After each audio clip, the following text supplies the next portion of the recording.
There will be spoilers ahead. Lots of spoilers, so be careful, won't you?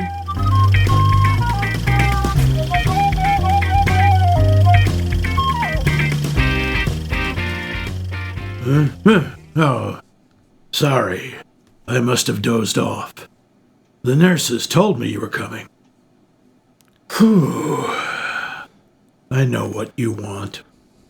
You want to hear all about it from someone who lived through it. Damned if I know why. Kids like you have no idea what the horror was like. You can't. And you should be grateful. Yeah, I was there. I lived through disco. So did Mike over there. Mike? Oh, okay. Shh.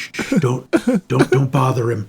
He hasn't spoken for a week ever since some evil bastard played Disco Duck over the PA system. Why would you want to know about that nightmare? I still wake up screaming at night thinking I'm surrounded by a sea of polyester leisure suits. So many tacky gold chains. Platform shoes higher than any sane person could imagine. And the music, the goddamn music. Driving rhythms, agonizingly repetitive and simplistic lyrics. Barry Gibb. Damn you, Gibb! Did he even know what he was doing to us? Why would you drag up this sludge? What the hell's a podfast? I don't know. Go away now. Forget you ever heard the word disco. Let it die. Leave it rotting with what's left of our souls. Where's my Ray Stevens playlist? Where's my pants? And where's Max Mike Movies? Why, right here. I was beginning to wonder, what the hell movie did you watch? We are right here, deeply entrenched in our series, I Can't Believe You Haven't Seen That 3, The Rebelievening. This week, we're tackling that disconic icon, Saturday Night Fever, which supercharged the career of one Vinnie Barbarino. Sorry, John Travolta. Mike has never seen this movie. Oh my God, that's so weird. But now that's changed. Yes, it has. For the better? Let's find out. I'm your host, Max Love Train Levine. And over there, with the wind carrying him away by his huge lapels, is your host, Mike Boogie Wonderland Loose. Not Levine, Loose. Tell us the way you like it. The way you like it, Mike. Stop the train. I want to get off. I'm afraid we're going off the rails on a crazy train. But before that train leaves the station, we've got our poll question. I am the master of transitions. Yeah, sure. Poll question. We asked you, what is your favorite heist film? Steve Kellner, author, plucky statesman, and all-around guy, says, possibly Logan Lucky. Oh, that is fun. Certainly Ocean's 11, at least the remake, since I didn't see the original, was a good time. Logan Lucky is sometimes described, in fact, by itself as Ocean's 7-Eleven. Well, and hey, see our entire episode where we compare original Ocean's 11 to the new Ocean. Because they, let's see how to put this. Yeah. Don't bear a lot of close scrutiny together. Not so much. I mean, there is Las Vegas, sort of. There is. There is Las Vegas, in a way. But it's like plywood Las Vegas. Yep. I mean, they both have a singing garbage man. Anyway, we're moving on. Dave. We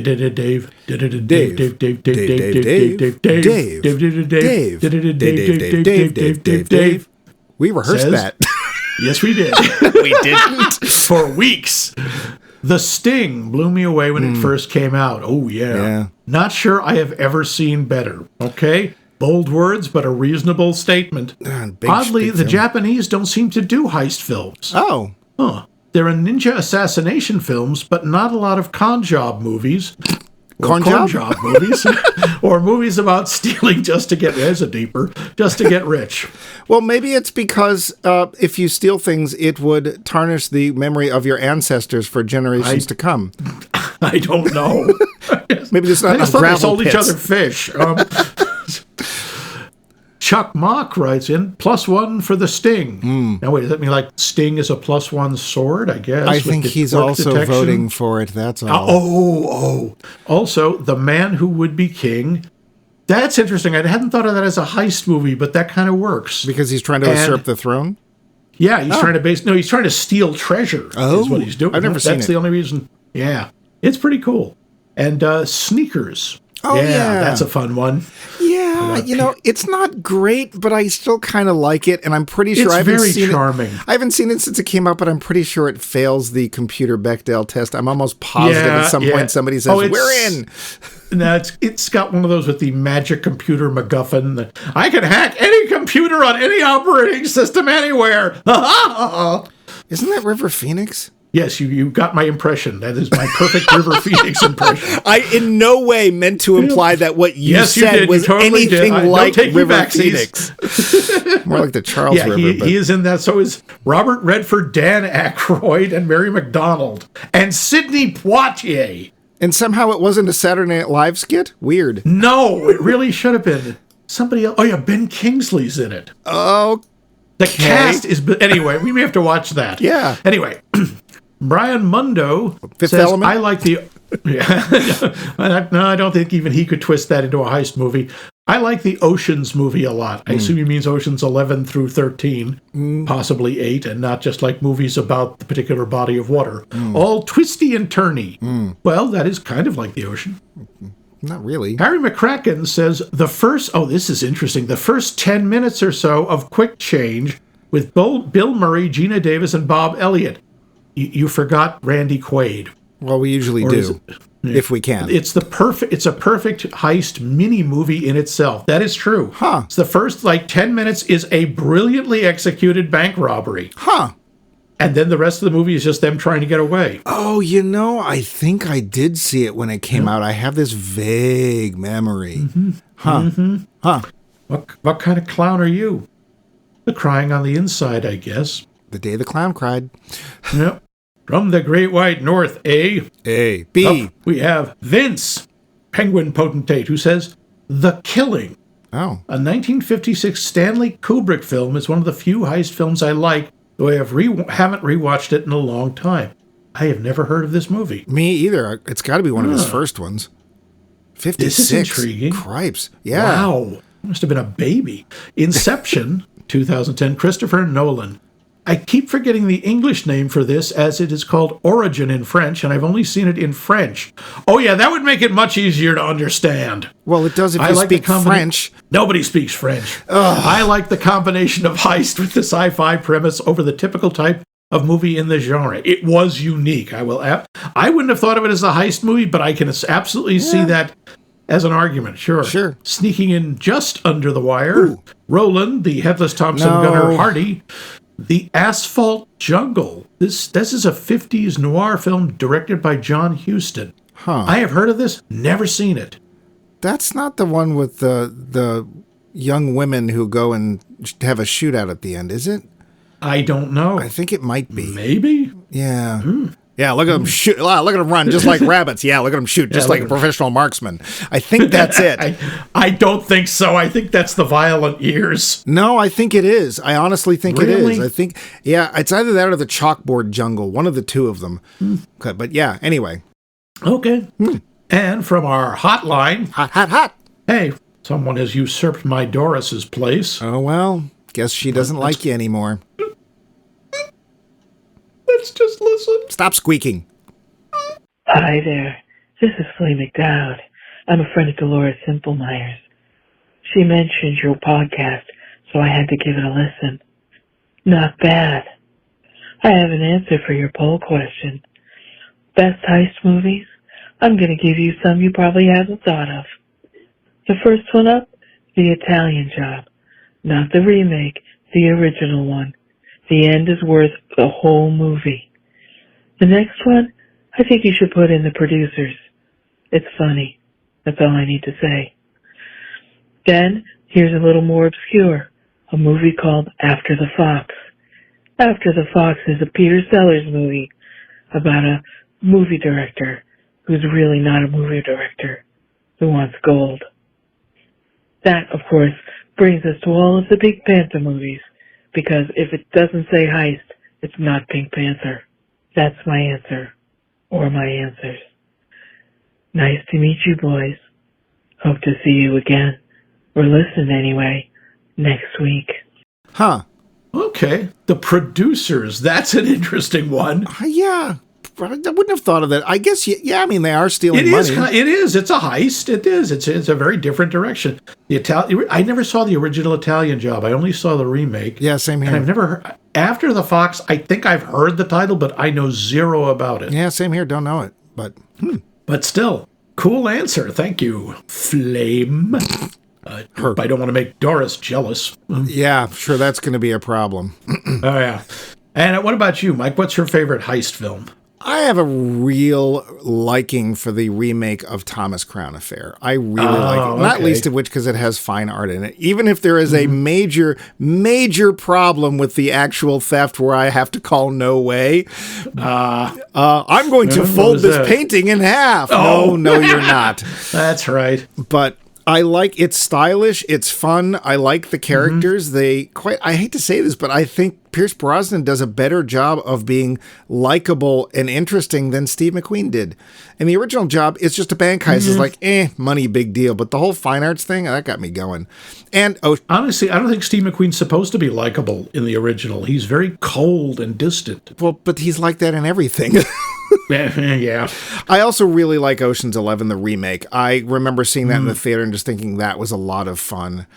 I suppose if you want to call it a heist film, I really like Charade, even though there's a slight problem of, 25 years difference between the two main characters. It's Audrey Hepburn talking out like that. Those are cool. How about you? What heist films get steal your heart? I see what did you do? I don't know. It hurts though. I mean, I got to give love to The Sting. The Sting is wonderful. Yeah. But I would go with A Fish Called Wanda. Oh, I haven't seen that. I love that as a heist movie. And Baby Driver. Baby Driver was fun. It has that problem in it, but you know. And the one that I really liked, just because it's so offbeat, was Kelly's Heroes. Is that Telly Savalas? I think he plays Kelly. He's in it, but so is Donald Sutherland. A bunch of people. Again with the negative vibrations, Moriarty. It's great seeing Donald Sutherland as basically a World War II era hippie. That sounded like Fred Flintstone. Barney! Well, everyone knows Donald Sutherland secretly voiced Fred Flintstone for 2 years. Anyway, Alan Reed. Those are mine, and those are really good answers. Very good answers. Thank you so much. Thank you very much. And we want still more and more. Until we have all of the answers. Do you have a question or not? I thought so. No, I do. I have a... Well, no, inspired by the disco musical. Oh, no. What style of music would you like to see more represented in movies? Oh, that's interesting. Yeah. Or less in movies like disco. Yeah, actually, what do you think's been overdone? And at the end of the show, we will boogie on down and tell you how to answer this burning question. No, we won't. Yes, we will. There will be no boogieing ever. There will be so much boogie. I'm boogieing right now, and you can't stop me. You've got a boogie on your finger, and you can't flick it off. Yeah. But get down, boogie, oogie, oogie. But now, to things about the movie. The facts. Budget. Almost $3 million. That's all, huh? Box office. Here it comes. We haven't done this much. Take a guess. How much do you think this made? $350 million. No, but close, sort of. $237 million. Dear gods. Over 80 times its budget. Not surprisingly, it spawned a 1983 sequel, which I'm sure you remember. Stayin Alive. Yes. Directed by... that I don't even know who directed this one. This one, I'd never heard of the director, but Stayin Alive was directed by Rocky himself, Sly Stallone. Ah. Yeah, that was a $22 million movie and made $64 million. So, it still made money, but... Well, 64 is still like in that 3 time zone. And back then it was probably only twice, so... Yeah. I just remember, only thing I remember about Stayin Alive is he had a headband and he was really sweaty. Yes, I remember that too. This was all filmed in Brooklyn and Manhattan and on the Verrazano Narrows Bridge. John Travolta got an Oscar nod for this movie for Best Actor. Didn't win, but he got nominated. Didn't win. Yeah. John Travolta worked incredibly hard on the "You should be dancing" sequence. Yep. And threatened to quit the film when the studio suggested it should be shot in close-up instead of full body. What would the point be of that? I don't know. Have you got close to John Travolta? Because I'd back up a couple of feet if I were you. Yeah. Production had to be halted so that Travolta could attend the funeral of his girlfriend, Diana Hyland. Oh. The couple had earlier appeared in The Boy in the Plastic Bubble in 1976, their only joint venture. I forgot. She was the one who encouraged him to take the role. Wow, that was yeah, that's a challenging film. Yeah. There was some early grumbling about Karen Lynn Gorney, who plays Stephanie. When filming began, certain crew members, who shall remain nameless, felt she was A, too old for the part, and B, her dancing wasn't up to par. She had sustained some serious injuries in a motorcycle accident a few years earlier. Ugh. When they first shot the first bridge scene, when director John Badham kept secret from Donna Pescow, she's the one who plays Annette, the one who's obsessed with Tony, he didn't tell her that when the guys fell off the bridge, they were going to land on a platform a few feet below. He wanted a genuine reaction when Tony, Double J, and Joey appear to fall off. So her reaction to them falling and her facial expressions turning from horror and shock to anger were real, and her next line, "You effers," was not scripted. Ah. Yeah. The iconic poster with John Travolta in a white suit, chest out, one arm pointing up, one arm pointing down, was not a planned shot. It was an afterthought at the end of a long day. Quote, "It was a 14 or 15-hour day, and the photographer said, 'Do you have anything else in you?' And I said, 'Oh, geez, how about this?'" remembers Travolta. "The next thing I know, I'm looking at the photograph 3 months later for poster ideas, and I said, 'Oh my God,' I can't do him without doing that. I can't believe they picked that shot. I didn't know it would be so iconic." Well, he can't do that without doing that either, so you're fine. Yes, exactly. John Travolta used 2 suits for the climax of the film. He had to switch suits between takes because it would get so soaked with sweat that it would slosh around him. Do you know who eventually bought one of those suits? Yes, Gene Siskel said it was his favorite film and he'd watched it 17 times. Yeah, I never could. Well, we'll see. When Tony's dad hits him in the back of the head during dinner, his retort of, "Just watch the hair," and complained about being hit on the head because he'd worked on it. That was John Travolta's actual reaction. It wasn't scripted, but it was so in character that they left it in. Yeah, that's actually one of the only quote I had for the film. "He hit my hair." Okay. Yeah. While filming on location in some of Brooklyn's rougher neighborhoods, Not anymore. some trouble briefly arose with some of the locals. At some point, someone threw a firebomb at the 2001 Odyssey Disco. Nobody was hurt, and there was no serious damage to the club. When Kevin McCormick asked the production manager why he thought it had happened, the manager said, "Well, you know, it's a neighborhood thing. They want us to hire some of the kids." It didn't end there. Then these 2 guys appeared on set, pulled me off to the side and said, "You know, you're being disruptive to the neighborhood. You might need some security. And if you want to put lights on the bowling alley across, Black Stan really wants $7,000. McCormick said, "Okay." They paid them, and there was no trouble. Well, there you go. It was the mob. I won't say. They were providing a service.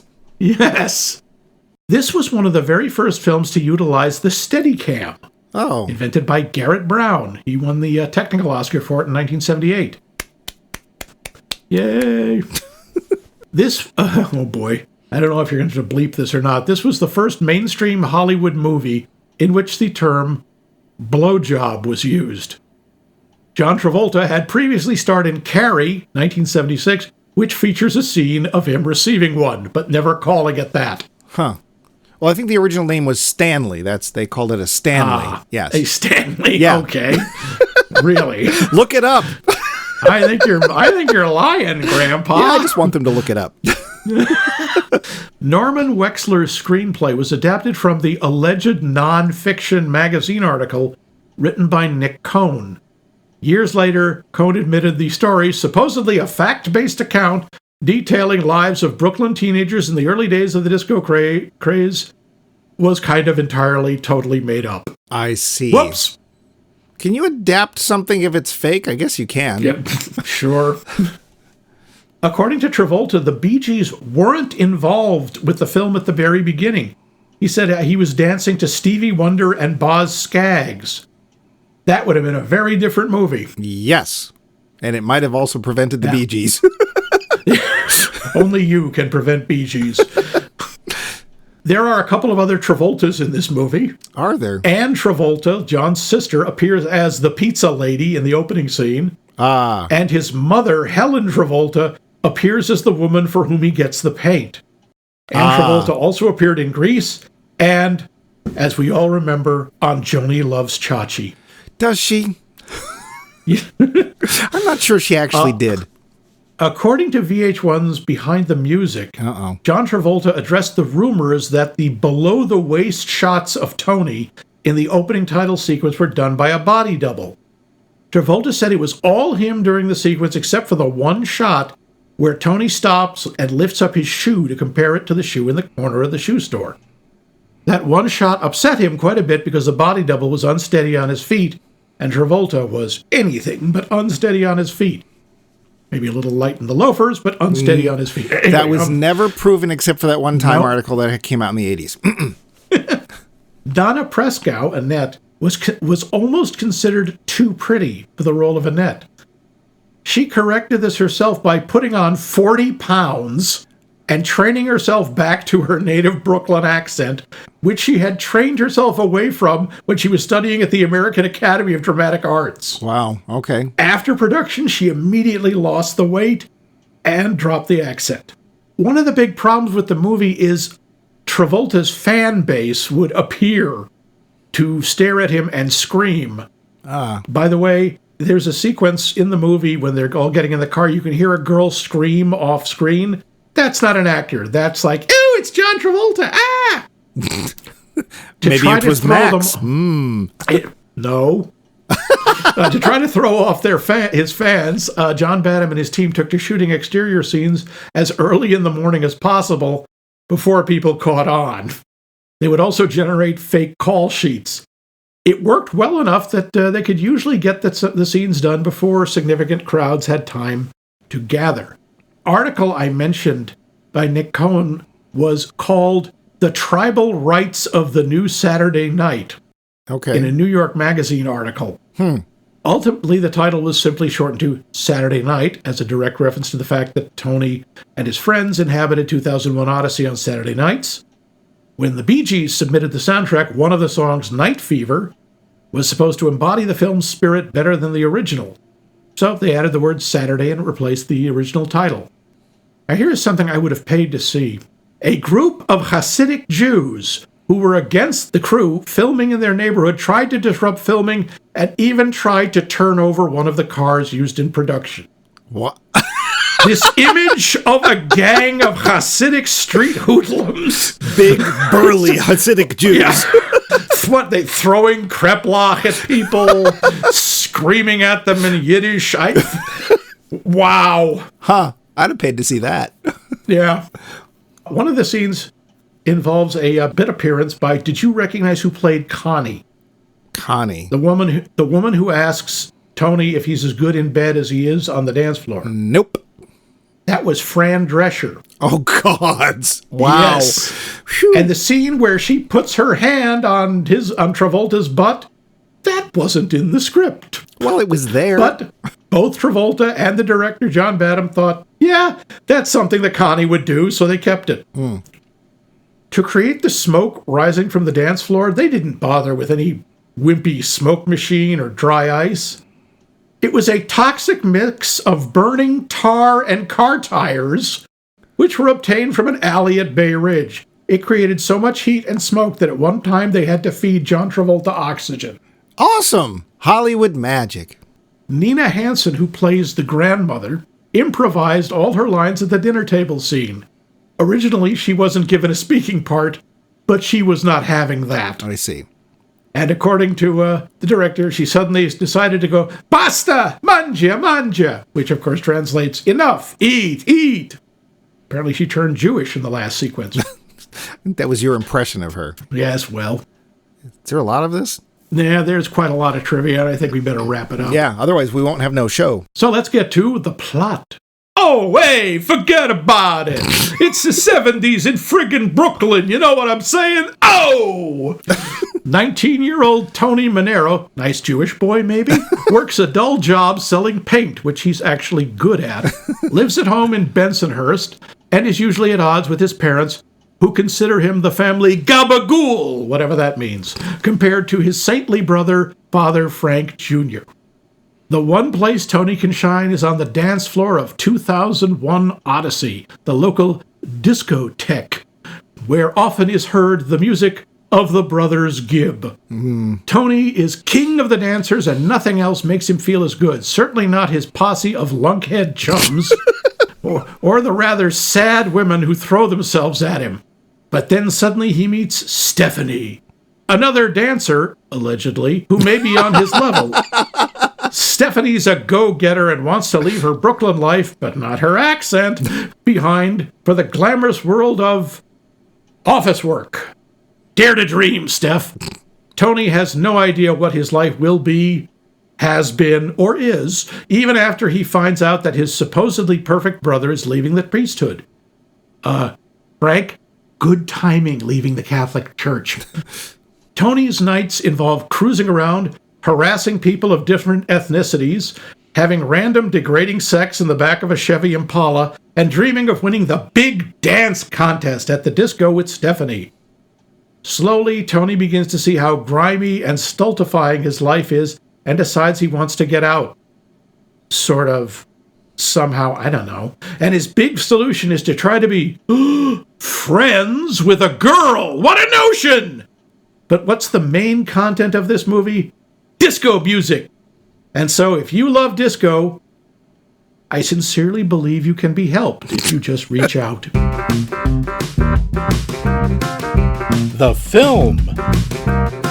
Wow, okay. Yeah, this is a what's the word, infamous film, at least for me. I have been avoiding this film for 50 years, just about 50. Why? Because of the music? I hate disco. Absolutely hate disco. I hated it then. I hate it now. And every time it threatens to rear its ugly head, I find my Vorpal blade, make sure it still goes snicker snack, and stand ready. How about you? Completely fair. Did you see this one? I never saw it when it came out. I did not. I saw it on videotape like 10 years later. Okay. But I have not seen it in almost 40 years. Well, I will say this much. I knew nothing about the plot. I knew there was disco in it. That's literally it. I didn't know anything else about it. So, well, I will say this. If you expect this to be like a light, fun dance movie, it isn't. No, it really was not. But heading up that not-so light dance movie is a bunch of people we should talk about, one of whom I've heard of. Yeah, oh my God, it's John Travolta. I just don't know what. Yeah. Where? There's little Johnny Travolta, weighing about, 45 pounds? Well, everybody's like stick thin in this film. Real thin, unbelievable. It is the 70s, and that is the thing. Yeah. So what do we think of John Travolta? I gotta say, I think he does a pretty good job. I think he's convincing. As what? As a horrible human being. I thought he was very convincing as John Travolta, but I also think he's almost a caricature of himself. Almost. But the character he's playing, it's one of those disco club alpha males, which he actually went and studied in the clubs. And he talked about how, the guy, all the women were like, oh, it's John Travolta. And their boyfriends would just literally push them away from him. But, hey, leave Travolta alone. Hey. Really? And that's what he said, yeah, these guys were awful, and that's what he based Tony on. Well, in that case, he did a great job. Yeah. He really did. The problem is that he's right in the middle of Vinnie Barbarino, and that whole, that is, like, that's what he's doing. He's playing, and to be fair, it might have been quote unquote realistic or of the era or whatever. But, where I'm looking at this 48 years later, and quite honestly, I found it over the top a little bit.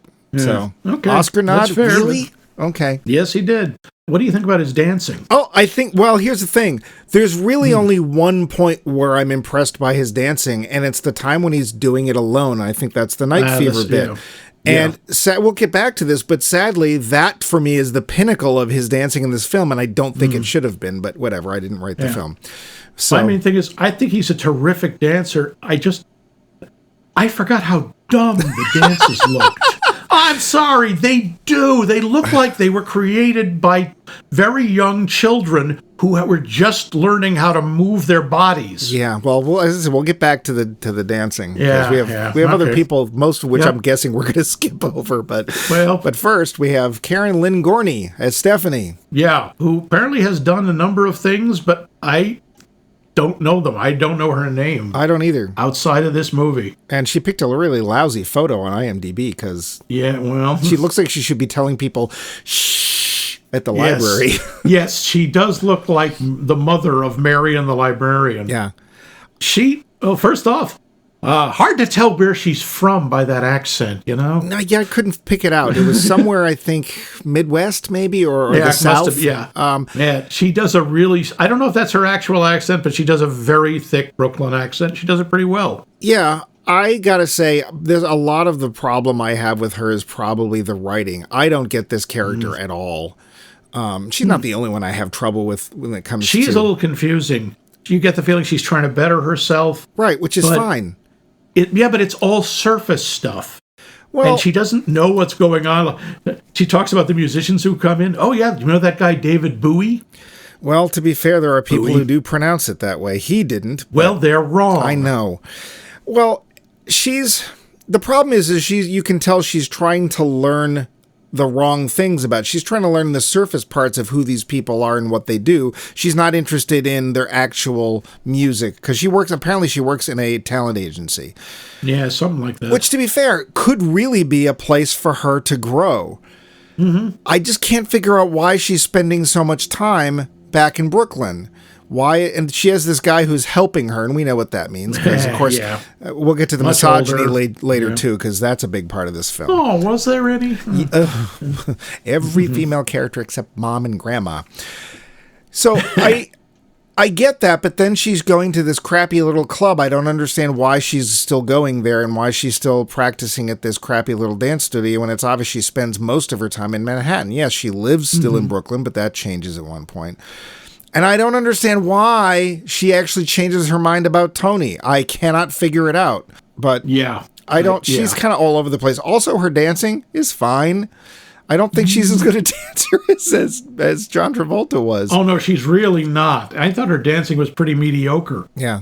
I mean, he's remarkable, and she's not in his league. Yeah. I do think she's better than any of the other people in there, except for the couples that he's competing against. Right. Well, we'll get to that. We'll get to that too. Yeah.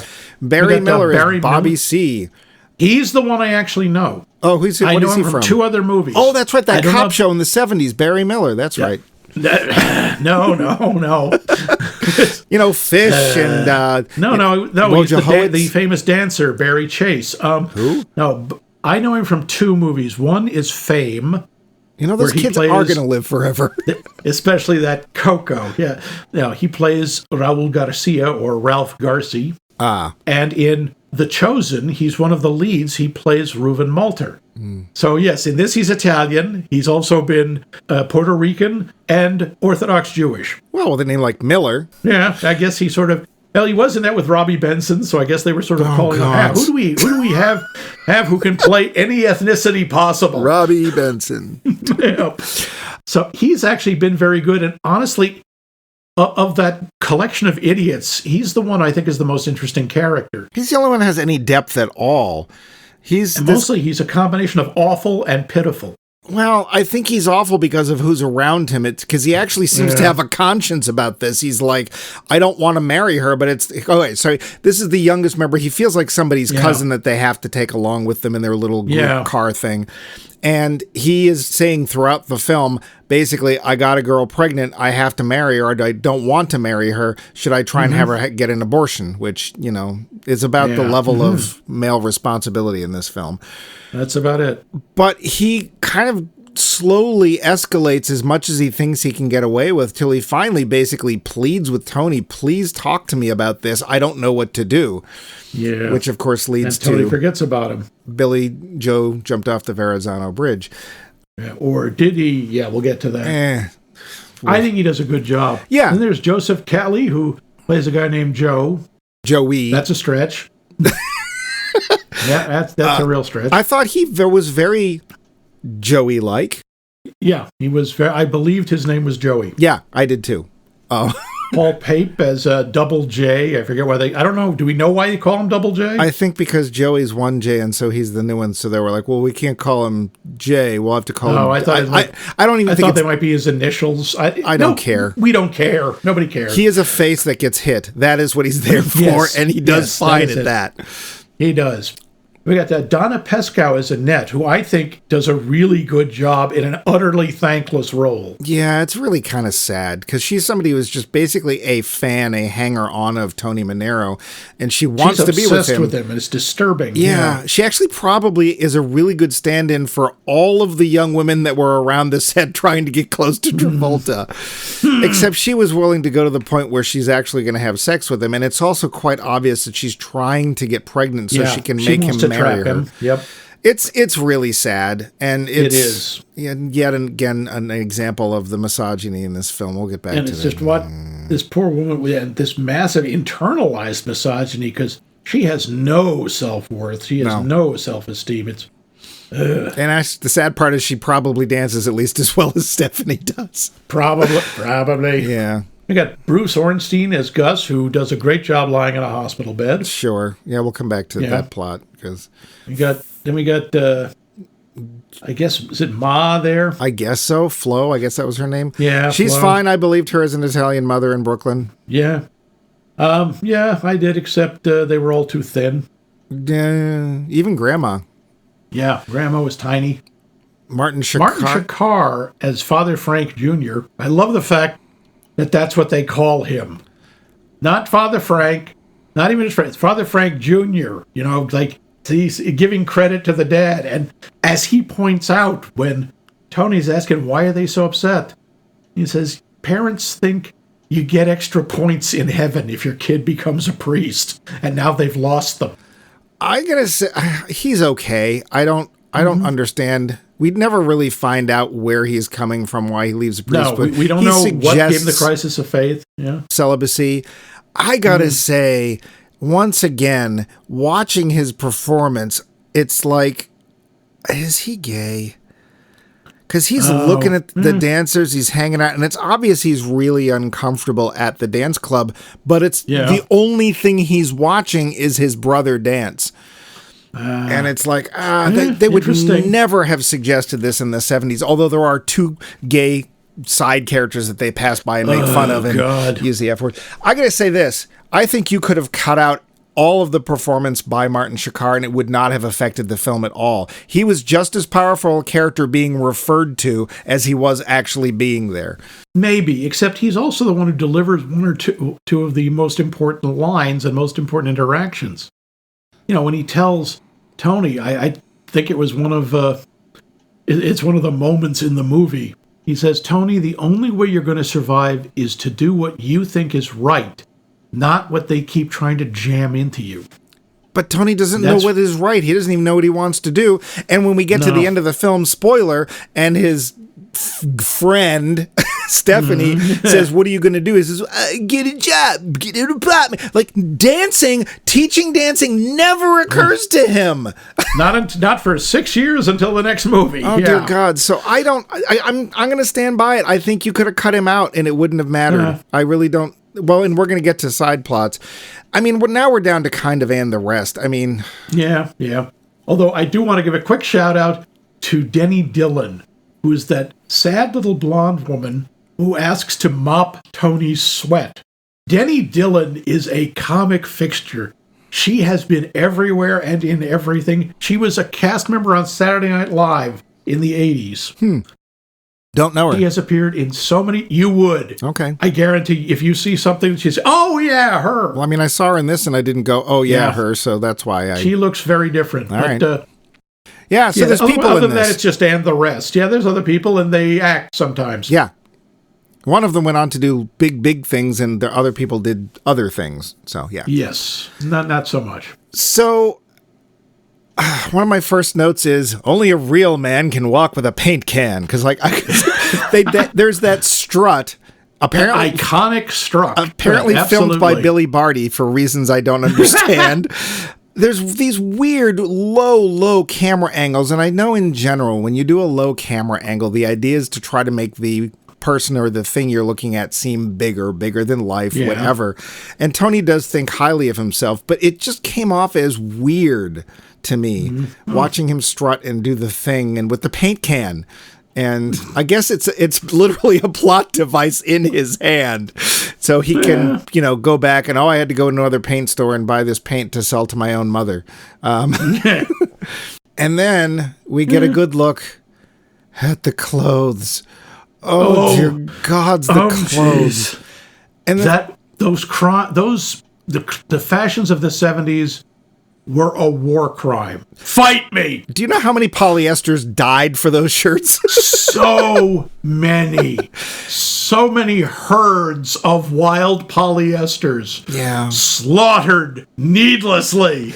And it's like... And the shoes. Oh, and those platform shoes. And they weren't even like the word. Here's the thing about this film that gets it right, not only because it was done during the time. They're not overblowing it, because you will see other people like Elton John who wears way worse than that. Yeah. But whenever you see film, like when they redid the Brady Bunch and made it into a movie and stuff like that, and they try to make the clothes look ridiculous, they always go over the top. And it's like, you really don't need to do that. They're so awful. Just be realistic. Oh, God. Those the lapels that are almost... Well, the double knit pants that he's wearing with no belt, and it's just like, oh, my God, it buttons off to the side. And it's like, this is a point in time where straight men really, for some reason, wanted to dress like gay men. They look... Oh, my God, the fashions are the gayest thing you'll ever see. When we see the gay couple that they decide to harass, I'm like... They're not dressed that differently from you. What are you doing? No. So, yeah. And then since you kind of brought it up, I mean, there's this one moment where they use the F word about the gay people. At least they don't beat them up. I guess I'll give them that. But the misogynism and the racism in this film. Which, unfortunately, for 1970s Brooklyn, especially Bensonhurst, near Stuyvesant, where they had Bed-Stuy, that's very on target. That's absolutely right. It may be, but there was a lot of racial tension. Well, here's the thing. Does the racial tension add anything to the movie? It kind of does. How? I think because one of Tony's realizations of how awful the world he lives in is at the dance contest when he sees the Puerto Rican couple. And yes, I'm calling them that because that is how they are introduced, and that is the only way they're ever referred to. We don't know their names. There are two black people who dance. We hear their names. We do not hear... The Puerto Rican couple are the Puerto Ricans. And Tony looks at them and says, they're better than we are. And yet they come in second. And he wins, and he can't stand that. And he's like, it's because of the neighborhood. It's because of the names. And I got to say, in a moment that I think is one of the few moments of actual growth for him, he goes over and he hands them the trophy and the money, says, you won this, and leaves. And I think the fact that he's aware of the racism, that he's actually coming and saying, okay, I can't take this anymore.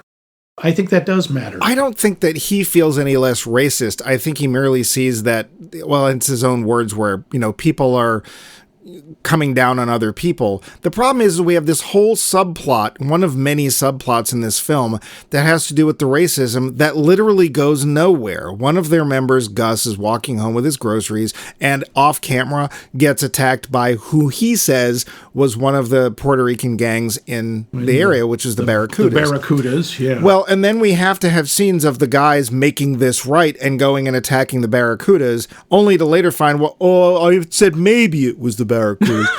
And it's like this whole chunk of the film that we just don't need.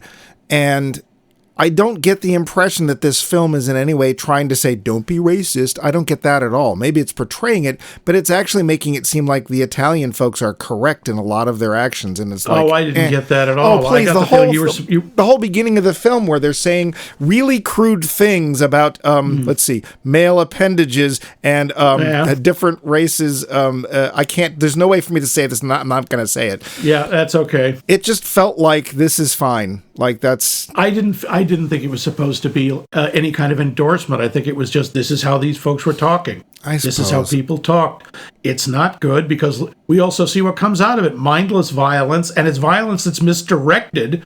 It's like, yeah, we beat up a bunch of Puerto Ricans because maybe they were the same guys. And it's almost, and they deal with it at the end like it's almost a joke, which is horrible. And I think the audience is supposed to recognize that. Travolta says these people aren't role models. He knows these people were awful. He wants people to recognize it. That's the thing. Tony's world is ugly. It's terrible. The one place he's happy, the one place where everything is beautiful is on the dance floor. It's not even just in the club. It's on the dance floor. And he doesn't end up pursuing it, which makes no sense to me. Let me at least say, at the very least, this film does not age well. No, it really doesn't. Women are treated absolutely horrible. There's a couple of rape scenes in here. Yay! Oh God! And one is almost end the film played for laughs, for God's sake. Well, and it's just horrible. Even if they're not for laughs, the sequence with Stephanie, who give her credit, pops Tony one in the groins to get him off her, and tells him, I've never had a rapist in my apartment before. Why does she let him in? I don't know. I don't know what she sees in him. I mean, admittedly, look, John Travolta must have had something because people were insane for him. And I guess they're playing off of that he had this charisma, apparently. Well, he did, and I don't have a problem with that. I can see why he was considered that, like just what you said, the alpha male of the dance floor of the 70s, because he fit that mold so perfectly that I don't know he ever got out of it. Yeah. And it's just weird because once we get to the disco dancing, I hated it anyway. I forgot about line disco dancing, and it's like, yes. Is this some sort of weird 70s American Nazi line thing? Like, what? Everyone do it exactly the same. It was just, it felt like there was no room for experimentation or expression. I mean, it was just, you have to do it like this. And he was very good at it. And that one scene, I guess you said it was Night Fever, where he's just like, I'm letting it all go. I'm just doing, all my energy is going to do I'm going to take the dance floor, and everyone lets them. And I believed it because he was really good. That should have been the kind of dancing that was in the dance number at the end, because I would have understand why people might have voted for him. But the dance he does with Stephanie is boring. Well, it's a very different style. The other two are doing very athletic, very energetic, and they're going for more graceful and romantic and elegant. Unfortunately, what comes across, and I think this is because Karen Lynn Gorney couldn't dance that kind of dancing that well, what it comes off is, as you say, very understated and not very interesting. No. And it's not the kind of dancing people were there to see. No, it didn't really show a lot of his skill at all. No. And we don't see them even, like, there's a bunch of these little subplots, we'll get back to a couple of them, that we waste time on that we could have watched them developing, even their dancing for the end, like in movies like, Sing, or Strictly Ballroom, which if you want to go see a dance movie, that is a fun dance movie. Yep, or Shall We Dance? Yep. I haven't seen that one, but we don't see nearly enough of them developing as dance partners, which is supposed to be a point of this. So whatever. Which would also work on to developing them as, a couple. Yes. Because again, look at Strictly Ballroom. That's kind of what it's about. As they learn to dance with each other, they learn more about each other. It's also much nicer.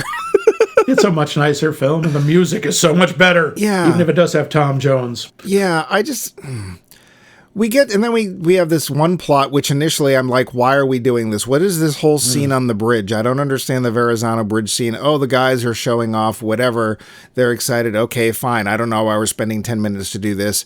Turns out because we're going to come back to it. Yeah, it's a callback, but also I think the idea was to show they don't really place a lot of value on their lives. I don't know that that's true. I think it's just, teenage boys do stuff like this. They show off. I'm going to do something. I'm going to walk along the railroad tracks, blah, blah, blah, blah, blah. Hey, I used to do it, but it was actually shorter to get to Mo Black's that way. But I'll ask you, because I know you were thinking about this, and it was a point that you vaguely aimed at earlier on. Do you think Bobby C. commits suicide? Or did you think he actually was thinking about doing it? Oh, I think he was absolutely thinking about it. It's such a pitiful sequence where he's hanging on the wires and he's screaming over and over again, "Look at me, Tony, look at me," which is the story of his life. He just wants to be seen. He wants to be noticed. He wants to be taken seriously. He wants someone to give a crap. And I think he's at the end of his rope at this point. Everyone has told him he should do what he doesn't want to do. And I think consciously or unconsciously, he goes up there to die. Because we don't see him do it otherwise. He's usually too scared. Yeah. This is sadly also, in a way, a subplot that doesn't go anywhere. I think it's a very telling moment because I think the first time Tony is faced with the fact that he comes off as this great guy and this leader and doesn't really do anything to earn it. And because of his lack of action for a supposed friend, the guy dies because he couldn't be bothered to give a crap, like you said. The problem is the scene ends, he falls off the bridge, the cop boat shows up, and then Tony walks to Manhattan and doesn't mention it ever again except, "I don't want to give back. I don't want to give back." Okay. We don't see any of his journey. We don't see him change. We see the result. It's like, I want to get out. I don't want to go back. Well, he doesn't even mention it to Stephanie. So it ends up being nothing. Remember that creepy little guy, Bobby C? Yeah, he fell off the bridge. Bobby C fell off the Verrazano Bridge. So I didn't get it. I know it sounds like I'm being hard on this film. This film does telegraph some things that made me make predictions, and I have to say, all of them were wrong. So I have to give the film credit for that. As soon as I find out that there is a Puerto Rican neighborhood nearby, I was like, oh, please don't make this West Side Story. They don't. We don't have any interaction except brutal, masculine hyperactivity. I thought when Frank leaves the club, it's like, Frank's going to get beaten up on the way home. Nope, because Frank has to live long enough to literally drive out of the film, because that's what happens. Okay, Bobby C. When he drives off in Bobby C's car, Bobby C's going to get beaten. Nope, that doesn't happen. Okay, good for you, film. And the last one, and I wonder if you saw or thought you saw this coming, when it's at the dance off, I guess, Annette is already on one drug. She takes another one and then drinks. Oh, Annette's going to OD. Nope, she doesn't. Yeah, that was what I thought she was too. I thought, oh no, he's going to end up in the back seat and she's going to go into a coma. So I got to say, those are things that would have been easy, predictable storylines that this film does not take. However, noticing at the clock, one of the things I can predict is that we have to get to that point where we decide whether we like the film or not. So let's do that thing where I go. The finish. So Max. What? I said it's predictable. You're supposed to know. Oh. You saw this in, we'll say, 1987. So 10 years. That's a lie, and you know it. Actually, I think it was mid to late 80s. What did you think at the time? Do you remember? The problem was it was one of those movies that had been parodied, quoted, clipped so often that I couldn't see it clean, right? But it really surprised me because I was like, wow, I didn't think it was this dark. I didn't think it was this horrible in a lot of ways. I remember when I was younger, I was much more impressed with Travolta's dancing because, again, I look at it now and I think, oh, he's really good, but the dances is so stupid. Yeah. They look ridiculous. But yes, that was then. I think it's a very well-made movie. I do think there are too many subplots. I agree with you there. I don't think it pulls a lot of punches. I don't think you're supposed to like the characters.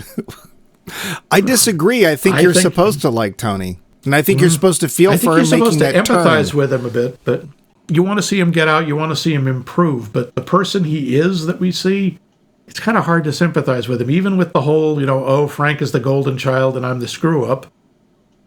And no, he doesn't look anything like Al Pacino. No. I'm sorry. He does. The closer you get, the more, for me, I want to punch that face. He has a he has that kind of smirk, like, hey, I'm John Travolta. It's like, yeah, shut up. And, there are at least 2 movies where I like his dancing better. Oh. One of them is Michael, where he's the archangel. I forgot about that one. There's a scene in the scene in the country western bar where he's dancing to Chain of Fools. And the dancing is very subdued. He's not bounding around. But the way he moves is incredible. Is the other one Pulp Fiction? Yes, it is. Yeah. At Jack Rabbit Slim's Twist contest. And he nails that too. And again, much more subtle, but he does a really good job. Oddly enough, the other one I really like is a movie called Primary Colors, which is a thinly fictionalized version of the Clinton campaign, because he plays Bill Clinton. And at one scene, Bill Clinton was a terrible dancer. And he has to dance at one point, and Travolta does a really good job of dancing badly, which is hard for someone who's that good to do. So would you recommend it? As hey, you want to watch something interesting or fun or whatever? No. As a piece of history, and a movie that shaped a lot of other movies, yeah, I think this is a significant movie. I would recommend it if you want to be a completist. I don't think it's a lot of fun. Oh, and if you want to just laugh your ass off at 70s fashion, then yeah, check this out. And if you're a Bee Gees fan, I'm so sorry, but this would be good for that. I know that's unfair. I don't actually hate the Bee Gees. It's just I find them irritating. What about you? What did you think? You'd never seen this. This was your first exposure. You also must have seen all the references. I mean, hell, they do it in Airplane. Oh, sure. Yeah, I think it's a very problematic film. I think that there's a lot of time wasted on subplots that not only don't have any real impact on the main plot, but don't go anywhere, and waste time on things that I wish we had spent time on. I wish we had spent a lot more time finding a core of Tony that we actually liked and thought might go somewhere. As it is, we get the impression at the end of the film that he's going to find a paint job here in Manhattan, and that's no different than his paint job in Brooklyn. He doesn't say anything about, I don't know why he doesn't even teach at that studio he goes to. He says, oh, I send people here. Why aren't you teaching them? I don't understand this. It makes no sense to me. I'm guessing because if he told his family he wanted to be a dance teacher, they'd shoot him. Why would they think any worse of that than selling paint? I don't know. Because that's a man's job. You notice it's only men working there, and there's guys there 15, 18 years. I thought that was a fairly subtle thing, too. When he thinks he's been fired, and his boss, who's not that bad a guy, says, no, we both got hot under the collar, and I want you here. You got a future here. Look, he's been here for 18 years. Do you see this old balding guy looking over with this dead look? And I believe his comment was, yeah. It's like, Norman? Is that Norman Krasner? It's deeper. And he doesn't overreact, but he just gets this look like, oh, do I want to stay here the rest of my life? And I think that's what I thought that was well done. Yeah, I just don't think there's enough of that kind of thing in the movie. I think that we don't come away with a particularly good, why do people like Tony? Yes, he's an icon. Yes, he's charismatic, but he's a jerk. And he's actually the least jerky of his jerky boy friends. Well, I think you just explained it. He's like the least jerky of the people around. Wow, aim high. I honestly would love it if they took an early part of the film where the guys drive up to the club and enter the club, the 2001 Odyssey, the first time, but they overdubbed it with nature documentary footage. And now the mating ritual begins, because that's totally John Attenborough. Yeah, Richard Attenborough going like, "Oh, yes, here the alpha disco males approach the watering hole." Did you notice that Disco Duck was in fact in the background? Yes, as was Disco Inferno, as was a fifth of Beethoven. I didn't know they'd done a disco version of Night on Bald Mountain, so that one caught me by surprise. And it was... They did? Yeah, it was when they were driving down the bridge at the end of the film. They were playing... Oh, I missed that. Good for you. Oh, God. I don't particularly enjoy seeing films this misogynistic because it's really awful towards women. I really don't need the racism. The one thing I will say is that most of the racism, except for the big fight, is just said. Like, we don't actually see them doing other things, but that's faint praise. They're not burning crosses on anybody's lawn, but... I don't... That's not saying a lot. Yeah, I don't get it. I don't think it's that well made. I think it's part of its success is literally it was in the right place at the right time. And as if this movie had been made 3 or 4 years later, don't think it would have had as big an impact. So there's a small problem with that, and that is by 1977, disco was fading. It was mostly from 74 to 77. This movie was kind of too late. Oh no, it prolonged the pain.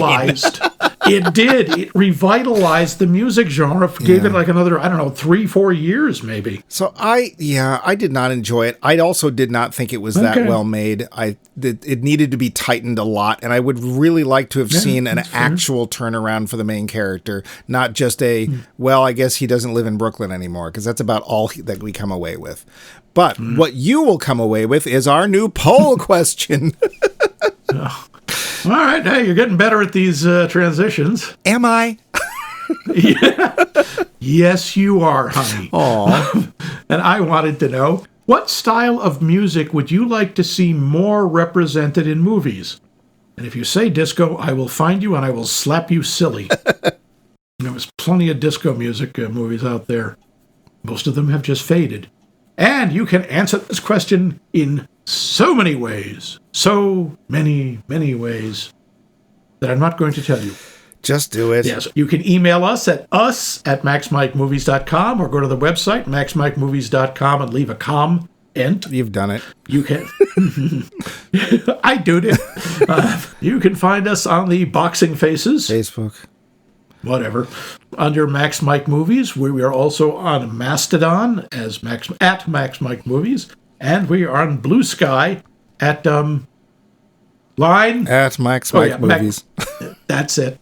And of course, you can use our super deluxe chocolate-coated, gold-plated hotline. And I'm not going to tell you the number because Mike is so proud that he's memorized it that I'm going to let him do it. 617-398-7266 is our hotline number. That's 617-398-7266. Call now. Get extra bumpy bucks. And remember, dairy fresh cheese. Operators are sitting casually nearby. Well, we're about halfway through now. We're deep in it now. So, Mike, what movie can you not believe I have not seen? No, wait. Can you believe that I've not... No. Not to leave the room, even if you come and get it. What's our next movie, Mike? Oh, what I'm going to do to you next week, man. I'm going to moon you, man. I'm going to moon you real bad. There's a deeper. Yeah. So apparently, at some point, David Bowie had a son. Did you know that?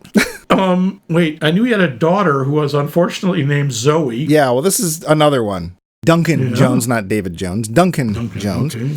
He put out a film in 2005 called Moon, which is nearly a tour de force for Sam Rockwell, who is one of the only moving characters in the film. And the thing is that it's a really, really interesting science fiction film. And being a fan of science fiction films, I am surprised you have not seen it. Now, just never did. It does have one of the people that we're not supposed to watch. However, I believe that person only appears as a voice. Oh, all right. So, not so objectionable. But next week, won't you come and moon Max and I here at Max Mike Movies? Under the gypsy moon.